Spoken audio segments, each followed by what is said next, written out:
Duel Review is brought to you by NexusDigitalComics.com. On today's Duel Review, it's nothing but trouble. I'm RJ. And I'm Nick. Let's get to it.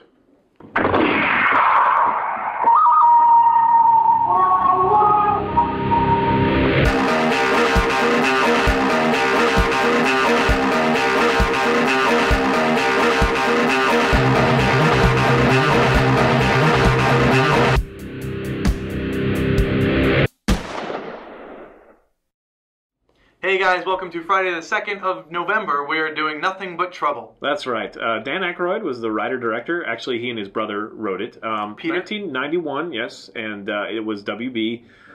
This movie, I'm just going to say, it was received really poorly. It was actually a huge bomb. It made $8 million in the box office. It cost $40 million, and that is a magnificent failure. Yes, it is. In fact, Rotten Tomatoes and other review sites still hate it. But Nick and I think it's fun. Yeah, it's kind of fun. It's horror Dan comedy. Yeah, it's Dan Aykroyd's Nutty Professor, really, because he dresses up as quite a few different characters. Well, it's really only 3, but still. I think it's only 2. Well, he's both the kids, right? No, I think he's only 1. I think the other one was played by someone else. Oh, okay. Anyway, it's a lot of fun. It's just a quirky movie. You can't really expect a lot of story or whatnot, but what story is there is kind of fun. Yeah.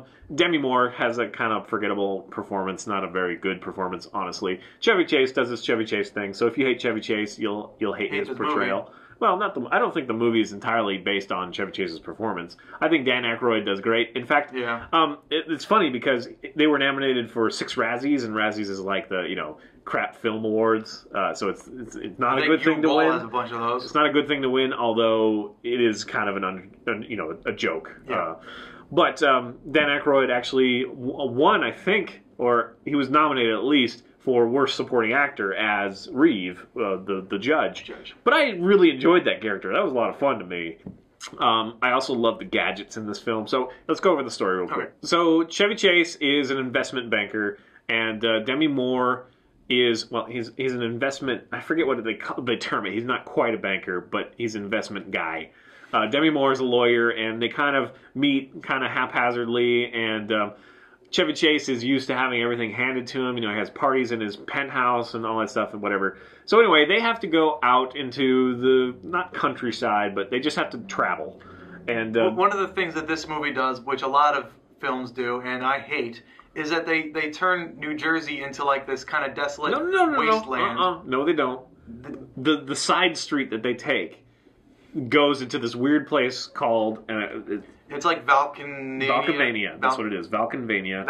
And it is off the Jersey Turnpike. So it is off. It is not. It is technically New Jersey, but it's not all of New Jersey. It's just this weird, almost like Twilight Zone area where you go in and there's like, inbred hicks. Yeah, because we have all the crazies apparently. Destroyed. See, you're taking it too personally as Jersey. It has nothing to do with Jersey. It's just off the beaten. It's like I thought it was really fun because it's just off the beaten path of all this civilization. Mm-hmm. They're trapped in this horrible little world. Right.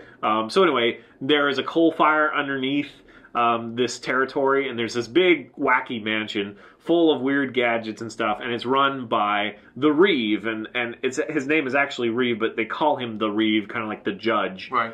John Candy plays an officer and son to the Reeve, or next in line as well, and he arrests Chevy and Demi for going way too fast. They're just having fun. No, it wasn't way too fast. I think they ran a stop sign. Okay, they ran a stop sign, and that's why they got on the tail. But then they have this little police chase or whatever, and John Candy finally tricks him by they close this gate. They've got the whole town worked out to their favor. Mm-hmm. So any traffic violation needs to go to the Reeve to be judged.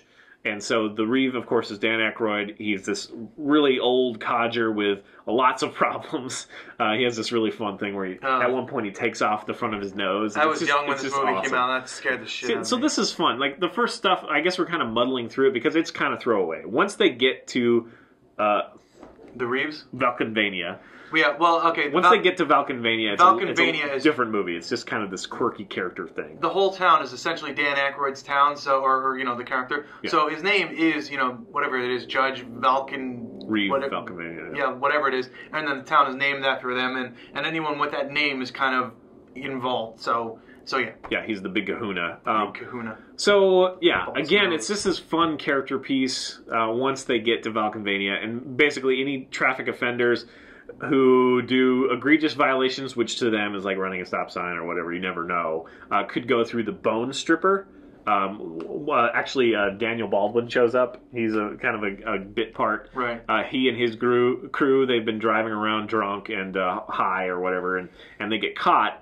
And they go to the front of the judge and they make fun of him. And so he's kind of laughing or whatever, but then he passes judgment and it's to go through Mr. Bone Stripper, which is kind of this weird mechanical, a pseudo roller coaster that ends in these pistons being, like teeth, this face, like a funhouse face with pistons as teeth, and they go through and the bones are spit out the other side. So it is, penalty of death because they were drunk driving or whatever. Right. And the reason that Chevy and Demi get detained is because they find out that he's an investment guy, and so he's like, okay, banker. It's like, no, I do invest. I'm not really a banker. I don't bank, whatever. And he's like, okay, banker. And so Chevy's been accused of being a banker, which the reason that there's this whole coal fire situation and the reason the town is kind of dilapidated is partly because of a banker who, whatever, was underhanded to Reeves' father or whatever. And so there is some history there, and he won't let him leave. And, of course, Chevy and Demi, they're trying to leave, as well as the other two, which I don't remember their names. Let me see. They were like Brazilianaires, I believe is what they're like Brazilianaires. So they're like new money, but they have the thick accent. Fausto and Ronaldo.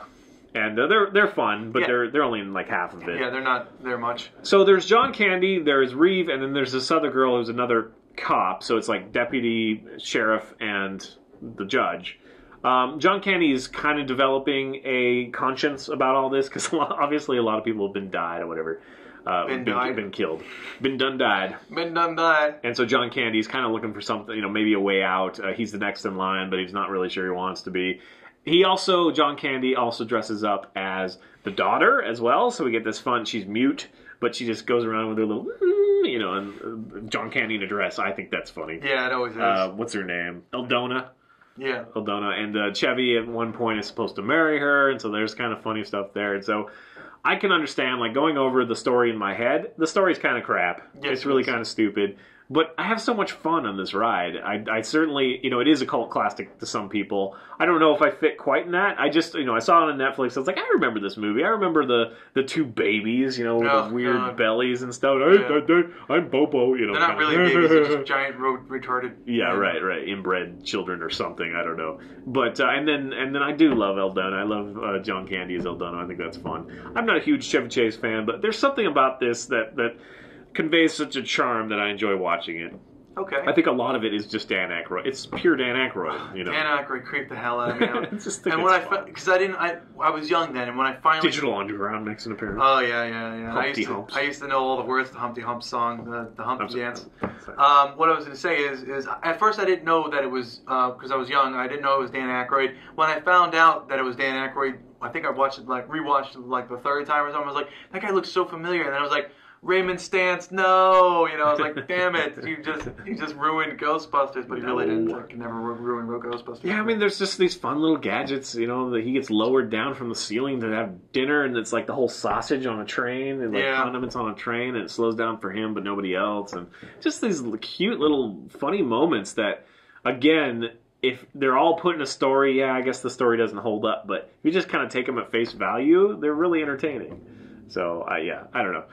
We both enjoy it. It sounds like you're starting to go down on it, though. No, I'm defending it a little more than you are. No, I do enjoy the film. I do. All I'm trying to say is that when I was younger, it scared the crap out of me, and then it became the comedy horror that it was as I grew up. I do enjoy it now. I don't think it'd be my first choice to watch, but it is. It is fun. I had to watch it again because I saw it on Netflix because I cannot get the whole judge out of my head. Like, I remember this story. Right. I didn't actually remember that it was Demi Moore and Chevy Chase. I didn't. Yeah, I thought it was John. I knew John Candy had something to do with it and Dan Aykroyd, but I couldn't remember. I thought maybe it was Bill Murray or something like that. So, but that stuck in my head. That whole him and the judge's table. He's got this kind of mechanical chair and he's like jerking around, and then he passes judgment, and him playing music and removing the nose and all that stuff. It's just, and the babies, of course, the retarded kids. That's all fun. Well, right. Babies, they look like babies. They're just overgrown.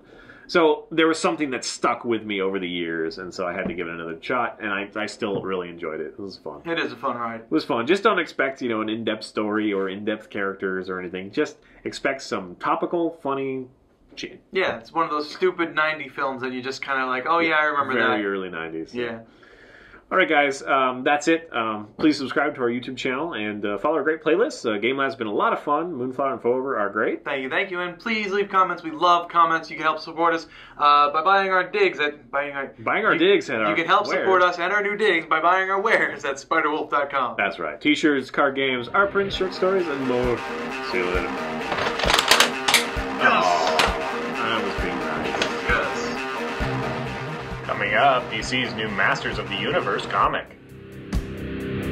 Yes.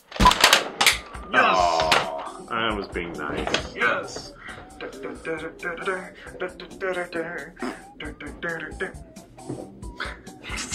That was my dance. This is my other one. You may remember that from the opening credits. What? You were there. I knew you were. All right, so we are at our new digs, and Nick is probably in his office with his headphones blaring, so he won't suspect a thing.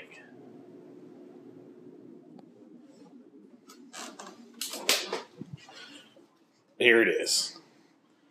We're going to go see how he likes this in the face.